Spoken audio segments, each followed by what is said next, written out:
Chauncey, by the way, Amin, obviously you know Brian Geltzeiler, Evan Cohen. Yes, Amin sir. does not want to talk to you since you guys talk enough, and he's got to finish the burger. I thought we were going to break. I was like, we're going to finish my burger. Hey, Amin, you go ahead and have your food, man. Do what you got to do. We'll handle this. Chauncey, I want to see him eat it in front of you. I want you to see what you have to say about how fast he'll get that thing down. He ate half of that in about less than 60 seconds. All right, here's what we're going to do. Here's what we're going to do. Knock Chauncey, look at me. I'm going to look at you. We're not going to look at Amin. I'm going to do a question and answer, and we'll see if you can finish the burger in the time we do the question and answer. No, All right. turn off this It's mic. going to be over. Yeah, all right, here we go. Is free agency just when guys are actually free agents, or does free agency now exist in the NBA regardless of what's going on? Contracts don't matter anymore. What do you mean? Player recruitment. I mean, most of these players are friends, so even when I was playing, like, I would recruit all my buddies, whether we got them to come to Detroit or Denver or not. Even if they were I was working on them all year. Of course. I'm working on them all season. Oh, wow. I mean, very slow. Very slow. Actually, that's not bad. He made a little bit of progress.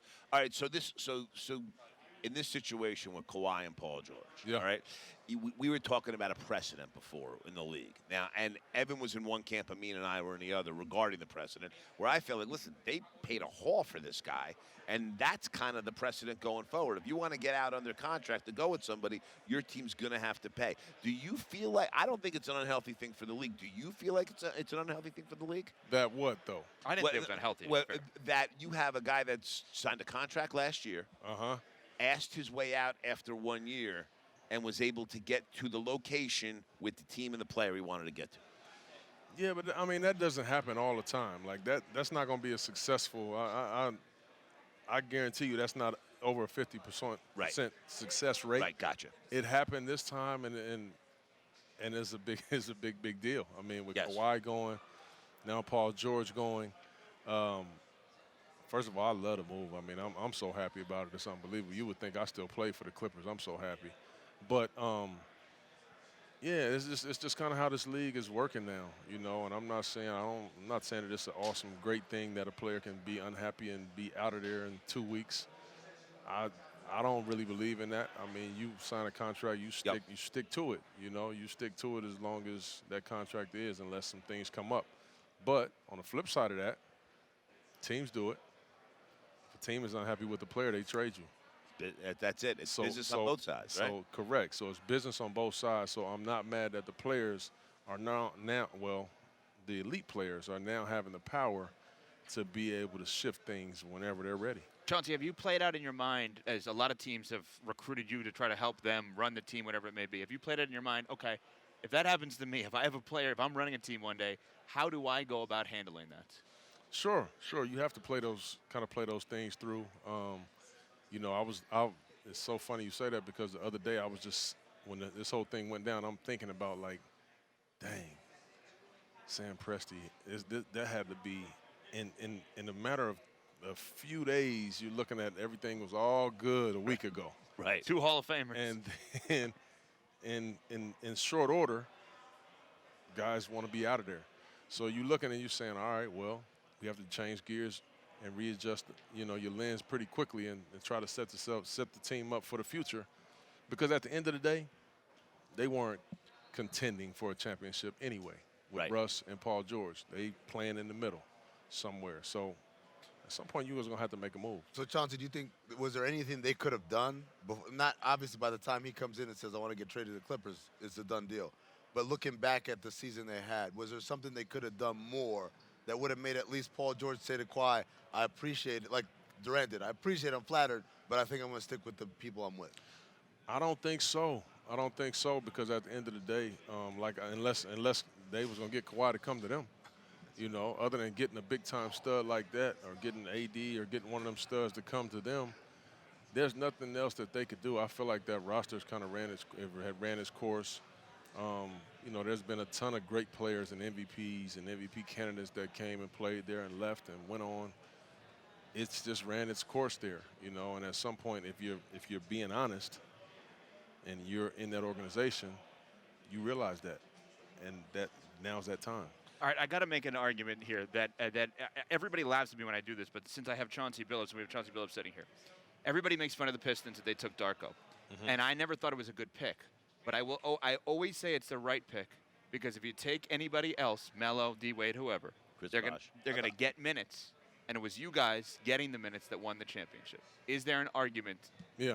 I always felt bad for Darko because Darko was a good player, but if he but not good enough to crack your rotation where D-Wade and Melo would have been. I just felt like if you wanted a big, you take Bosh. Bosh, yeah.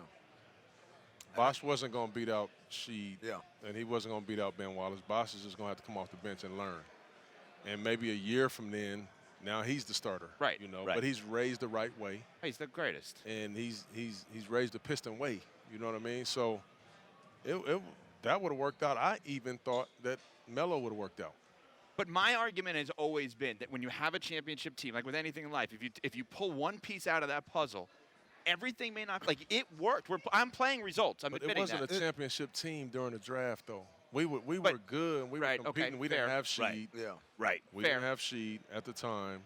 And no, I'm not defending the pick. I'm defending the result. I guess, Evan, the way I look at it is this. With Melo, I think there is an argument, right? Because Tayshaun was the starter. Yeah. And a lot of people would have probably pressured, most people outside the organization, but some within. Him. You got to start this guy. He's the number 2 pick. Tayshaun was vital. Tayshaun was a role player, and Melo's a star, right? In the end, you're right. Tayshaun's what they needed. They didn't need another offensive guy. But what you're saying, and I agree with you, I always thought Bosh was the guy for you guys. Because Bosh wouldn't have started for the Sheed, and he would have started for the Ben Wallace. I'm not arguing any of that. And then he would have developed, and then what actually happens, this is what happens. Their reign extends even longer. Exactly. At some point, you pass it off to him. Now we all retire as Pistons. Yeah. You pretty understand much. what I'm saying? We're not traded and moved and signed in other You're places. right, but different argument, isn't it? Because what everything Amin just said is right, and everything Chauncey's obviously saying is right. My point is that team won a championship.